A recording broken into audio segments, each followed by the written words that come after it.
안녕하십니까, 김주성입니다. 새벽에 읽는 성경 말씀 시작하겠습니다. 오늘 아침에 읽을 말씀은 열왕기상 19장입니다. 제목은 어찌하여 여기에 있느냐. 하나님께서 엘리야에게 질문하셨습니다. 어찌하여 여기에 있느냐. 엘리야는 어찌하여 거기에 가 있었을까요? 착각은 자유이지만 낙담은 죄입니다. 엘리야는 오직 나만 남았다고 하나님께 부르짖었습니다만 그것은 엘리야의 착각이었습니다. 하나님은 당신 자신께 충성하는 수천 명의 백성들을 관리하고 계셨습니다. 엘리야는 나중에 비록 살아서 승천한 선지자가 되었지만 그가 살아서 승천한 선지자가 된 것은 그가 죄가 없었거나 실수가 없었기 때문이 아닙니다. 엘리야가 어떤 실수를 저질렀고 또 그가 어떤 착각을 했는지, 그리고 하나님께서 그의 실수와 착각을 어떻게 어루만져 주셨는지를 오늘 읽을 열왕기상 19장에서 살펴보겠습니다. 새벽에 읽는 성경 말씀 제345화, 오늘은 12월 13일 월요일 아침입니다. 열왕기상 19장을 읽어보겠습니다. 열왕기상 19장은 1절부터 21절까지 있습니다. 열왕기상 19장 1절부터 먼저 읽겠습니다. 아합이 엘리야가 행한 모든 일과 그가 어떻게 모든 선지자를 칼로 죽였는지를 이세벨에게 말하니 이세벨이 사신을 엘리야에게 보내어 이르되 내가 내일 이맘때에는 반드시 내 생명을 저 사람들 중 한 사람의 생명과 같게 하리라. 그렇게 하지 아니하면 신들이 내게 벌 위에 벌을 내림이 마땅하니라 한지라. 그가 이 형편을 보고 일어나 자기의 생명을 위해 도망하여 유다에 속한 브엘세바에 이르러 자기의 사환을 그곳에 머물게 하고 자기 자신은 광야로 들어가 하룻길쯤 가서 한 로뎀나무 아래에 앉아서 자기가 죽기를 원하여 이르되 여호와여, 넉넉하오니 지금 내 생명을 거두시옵소서. 나는 내 조상들보다 낫지 못하니이다 하니 로뎀나무 아래에 누워 자더니 천사가 그를 어루만지며 그에게 이르되 일어나서 먹으라 하는지라. 본즉 머리맡에 숯불에 구운 떡과 한 병 물이 있더라. 이에 먹고 마시고 다시 누웠더니 여호와의 천사가 또 다시 와서 어루만지며 이르되 일어나 먹으라. 내가 갈 길을 다 가지 못할까 하노라 하는지라. 이에 일어나 먹고 마시고 그 음식물의 힘을 의지하여 40주 40야를 가서 하나님의 산 호렙에 이르니라. 엘리야가 그곳 굴에 들어가 거기서 머물더니 여호와의 말씀이 그에게 임하여 이르시되 엘리야야, 내가 어찌하여 여기 있느냐. 그가 대답하되 내가 만군의 하나님 여호와께 열심히 유별하오니 이는 이스라엘 자손이 주의 언약을 버리고 주의 제단을 헐며 칼로 주의 선지자들을 죽였음이오며 오직 나만 남았거늘 그들이 내 생명을 찾아 빼앗으려 하나이다. 여호와께서 이르시되 너는 나가서 여호와 앞에서 산에 서라 하시더니 여호와께서 지나가시는데 여호와 앞에 크고 강한 바람이 산을 가르고 바위를 부수나 바람 가운데에 여호와께서 계시지 아니하며 바람 후에 지진이 있으나 지진 가운데에도 여호와께서 계시지 아니하며 또 지진 후에 불이 있으나 불 가운데에도 여호와께서 계시지 아니하더니 불 후에 세미한 소리가 있는지라. 엘리야가 듣고 겉옷으로 얼굴을 가리고 나가 굴 어귀에 서매 소리가 그에게 임하여 이르시되 엘리야야, 내가 어찌하여 여기 있느냐. 그가 대답하되 내가 만군의 하나님 여호와께 열심히 유별하오니 이는 이스라엘 자손이 주의 언약을 버리고 주의 제단을 헐며 칼로 주의 선지자들을 죽였음이오며 오직 나만 남았거늘 그들이 내 생명을 찾아 빼앗으려 하나이다. 여호와께서 그에게 이르시되 너는 내 길을 돌이켜 광야를 통하여 다메섹에 가서 이르거든 하사엘에게 기름을 부어 아람의 왕이 되게 하고 너는 또 님시의 아들 예후에게 기름을 부어 이스라엘의 왕이 되게 하고 또 아벨 무올라 사바스의 아들 엘리사에게 기름을 부어 너를 대신하여 선지자가 되게 하라. 하사엘의 칼을 피하는 자를 예후가 죽일 것이요 예후의 칼을 피하는 자를 엘리사가 죽이리라. 그러나 내가 이스라엘 가운데 7,000명을 남기리니 다 바알에게 무릎을 꿇지 아니하고 다 바알에게 입맞추지 아니한 자니라. 엘리야가 거기서 떠나 사바스의 아들 엘리사를 만나니 그가 12 겨리소를 앞세우고 밭을 가는데 자기는 12째 겨리소와 함께 있더라. 엘리야가 그리로 건너가서 겉옷을 그의 위에 던졌더니 그가 소를 버리고 엘리야에게로 달려가서 이르되 청하건대 나를 내 부모와 입맞추게 하소서. 그리한 후에 내가 당신을 따르리이다. 엘리야가 그에게 이르되 돌아가라. 내가 네게 어떻게 행하였느냐 하니라.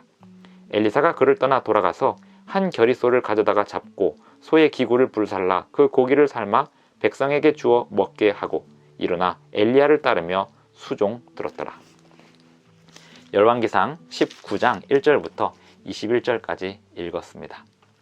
갈멜산에서 바알의 선지자들과 싸운 엘리야가, 그렇게 용감했던 엘리야가 지금은 도망을 가고 있습니다. 19장 1절에 보면 아합 왕이 엘리야가 행한 모든 일에 대하여 자신의 부인인 이세벨에게 일렀습니다. 이 아합 왕은 굉장히 왕으로서는 또 이 세상의 기준에서는 성공한 왕이었습니다. 외교도 잘했고 사람들의 마음을, 그 다수의 마음을 움직이는 힘도 있었습니다. 업적도 있었습니다. 하지만 성경은 분명하게 말하기를 아합은 악한 왕이었다 했습니다. 사람들의 마음을, 다수의 마음을 움직일 수 있는 힘이 왕에게 필요한 것이 아니라 왕에게 필요한 것은 하나님의 말씀에 순종하는 것이 필요했습니다. 이스라엘 백성들이 대부분 우상 숭배에 넘어가고 있을 때 그 정점에 있었던 것이 아합 왕이었고, 그 아합 왕을 배후에서 조종하는 것이 이세벨이었고, 평화를 사랑한다는 이 아합 왕은 다수의 바람에 따라 악을 행하기를 주저함 없이 행하고 있었습니다. 그것은 바로 우상을 숭배하는 악이었습니다. 하나님의 선지자를 죽이는 악이었습니다. 그런 아합 왕에게 엘리야는 강력한 경고가 되었고 또 그의 마음을 뒤흔드는 힘이 되었습니다. 아합이 엘리야를 혼자 상대할 수 없게 되었고, 그리하여 비록 아합이 엘리야에게 상대할 수 없는 이 상황이었지만 이세벨에게 가서 엘리야가 행한 모든 일을 다 일르게 되었습니다. 엘리야는 궁에 가까이 있는 상태에 있었습니다. 2절 보면 이세벨이 사신을 엘리야에게 보내어 이르되 내가 내일 이맘때에는 반드시 내 생명을 저 사람들 중 한 사람의 생명과 같게 하리라. 그렇게 하지 아니하면 신들이 내게 벌 위에 벌을 내림이 마땅하니라 한지라. 3절에 보면 그가 이 형편을 보고라고 하는 이 5글자가 성경 열왕기상 19장에서 중요합니다. 그 전에 엘리야가 도망할 때는 하나님의 지시하심을 받아서 도망을 했고, 또 17장을 보시겠습니다. 3절에 보면 너는 여기서 떠나 동쪽으로 가서 요단 앞 그리 시냇가에 숨고 그 시냇물을 마시라. 내가 까마귀들에게 명령하여 거기서 너를 먹이게 하리라. 처음에 엘리야가 도망할 때는 하나님의 지시를 받아서 지정된 장소로 도망을 하였고 하나님의 안내를 받아서 도망을 하였습니다. 하지만 지금은 하나님이 도망하라는 명령이 내리지 않은 상태였기 때문에 오히려 이 궁에서 이세벨의 협박을 이기면서 견뎠더라면 엘리야는 그의 개혁 사업을 온전하게 마칠 수 있었을 것입니다. 하지만 이 형편을 보고 도망한 결과로 인하여 엘리야의 그 위대한 사역은 엘리사에게 넘겨주게 되는 일이 되고 말았습니다. 그것이 엘리야의 실수였습니다.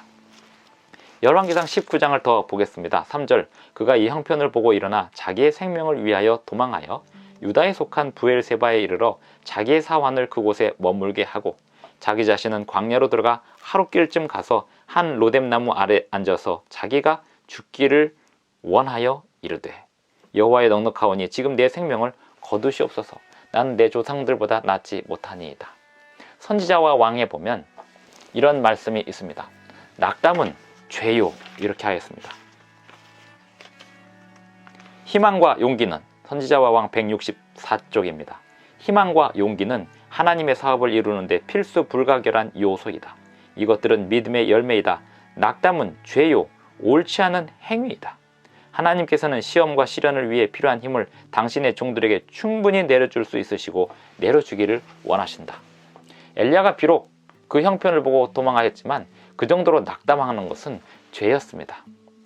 그럼에도 불구하고 로뎀나무 아래에 누워 자고 있는 엘리야에게 천사가 보냄을 받았습니다. 그를 어루만지며 그에게 이르되 일어나서 먹으라. 엘리야가 낙담하게 된 데는 그가 굶주려 있었던 것도 있었습니다.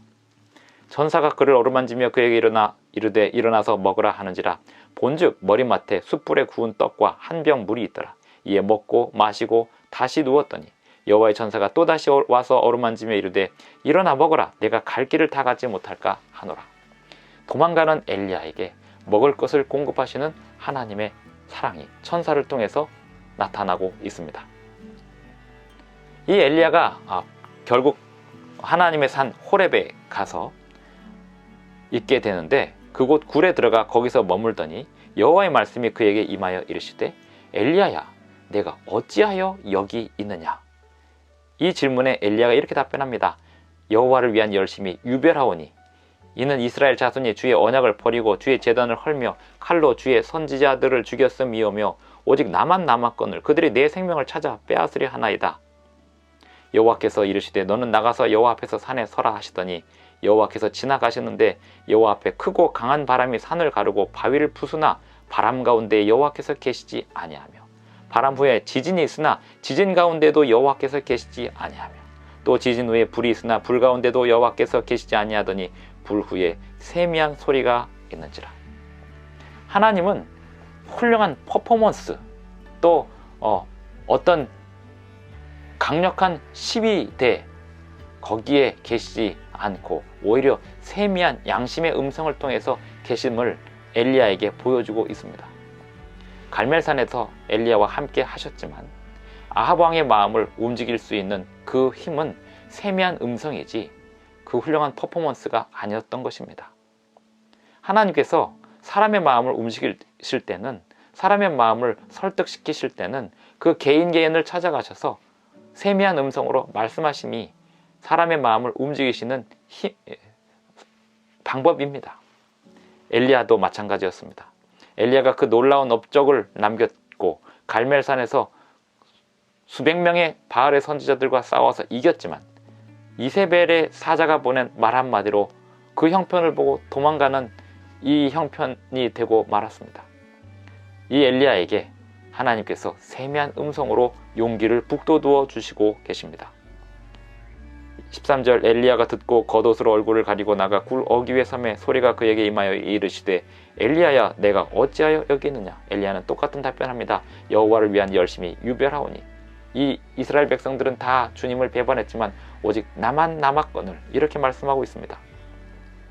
여호와께서 엘리야에게 사명을 주십니다.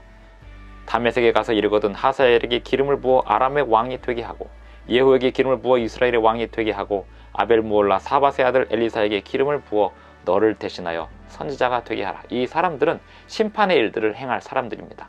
하나님께서 아람의 왕을 지정하시고 이스라엘의 왕을 지정하시고 이스라엘의 다음 선지자를 지정하십니다. 엘리야가 말하기를 이스라엘에 하나님을 제대로 섬기는 사람은 나밖에 없습니다 라고 얘기하지만 엘리사가 있었습니다. 그리고 그 외에도 하나님을 충성한 바알에게 순종하지 않고 바알에게 입맞추지 않고 하나님께 충성하는 7,000명의 사람들이 있었습니다. 18절 그러나 내가 이스라엘 가운데 7,000명을 남기리니 다 바알에게 무릎을 꿇지 아니하고 다 바알에게 입맞추지 아니한 자니라. 착각은 자유입니다. 하지만 낙담은 죄입니다. 하나님께서 사명을 주시고 불러일으키신 사람들은 끝까지 어떤 경우에도 낙담하지 않고 하나님의 인도하심에 온전히 순종해야 합니다. 그리고 그들이 있어야 할 곳에 항상 있어야 합니다. 엘리야는 도망을 갈 때도 하나님의 지시를 받고 도망가야 했고 머물러 있을 때도 하나님의 지시를 받고 머물러 있어야 했습니다. 형편을 보고 사람의 말을 들으면 낙담할 수밖에 없고 도망할 수밖에 없게 됩니다. 하지만 하나님의 세미한 음성을 들으면 용기 있게 대항할 수 있고 지혜롭게 도망할 수 있습니다. 그 모든 일들이 하나님의 인도하심에 따라 이루어질 수 있습니다. 19절 엘리야가 거기서 떠나 사밧의 아들 엘리사를 만나니 그가 12겨리소를 앞세우고 밭을 가는데 자기는 12째 겨리소와 함께 있더라. 엘리사는 굉장히 부자였습니다. 유력한 사람이었습니다. 능력 있는 사람이었습니다. 엘리야가 그 엘리사에게 가서 겉옷을 던집니다. 자신의 겉옷을 던지는 것은 엘리사에게 선지자의 사명을 넘기는 것을 의미했습니다. 20절 그가 소를 버리고 엘리야에게로 달려가서 이르되 청하건대 나를 내 분모와 입맞추게 하소서. 그리한 후에 내가 당신을 따르리이다. 엘리야가 이 땅에 자기밖에 없다고 했지만 언제든지 부름을 받으면 그 부름에 응할 엘리사가 그 땅에 엄연히 존재하고 있었습니다. 뿐만 아니라 7,000명의 충성스러운 사람들이 있었습니다. 우리는 하나님의 일을 하면서 괜한 착각을 하지 말아야 합니다. 나만 있는 것 같고 또 나만 지혜롭고 정직하게 하려고 최선을 다하는 것 같지만 그렇지 않습니다. 하나님은 당신의 백성들을 아주 여러 명을 또 수천 명을 심지어 수만 명을 당신의 백성들을 놓고 경영하시고 있습니다. 하나님의 백성들은 어떤 경우에도 낙담하지 말고 하나님의 말씀에 순종하며 끝까지 살아남아야 하겠습니다. 어제 하던 일을 멈추지 말고 오늘도 그 사업을 이어가야 합니다. 또 하나님께 불평하는 말보다는 하나님께 감당할 수 있는 힘을 달라고 계속 구해야 하겠습니다. 오늘 하루도 주님이 주시는 새로운 힘으로 독수리의 날개침같이 하늘을 향하여 뻗어 올라가시는 저와 여러분이 되기를 바라면서 오늘 열왕기상 19장 읽기를 마치겠습니다. 기도하시겠습니다. 하늘에 계신 우리 아버지, 오늘도 우리에게 새 아침을 주셔서 감사를 드립니다. 아버지여, 우리의 삶에 어떤 불행한 일들과 시련과 고통을 겪더라도 낙담하지 않게 하시고 주님의 말씀을 힘입어 일어설 수 있게 하시며 우리에게 맡겨진 일들을 감당할 수 있게 하여 주시옵소서. 더 큰 사명을 위하여 준비되게 하여 주시옵소서. 예수님의 이름으로 기도드리옵나이다. 아멘. 감사합니다. 오늘 하루도 행복한 하루 되시기 바랍니다.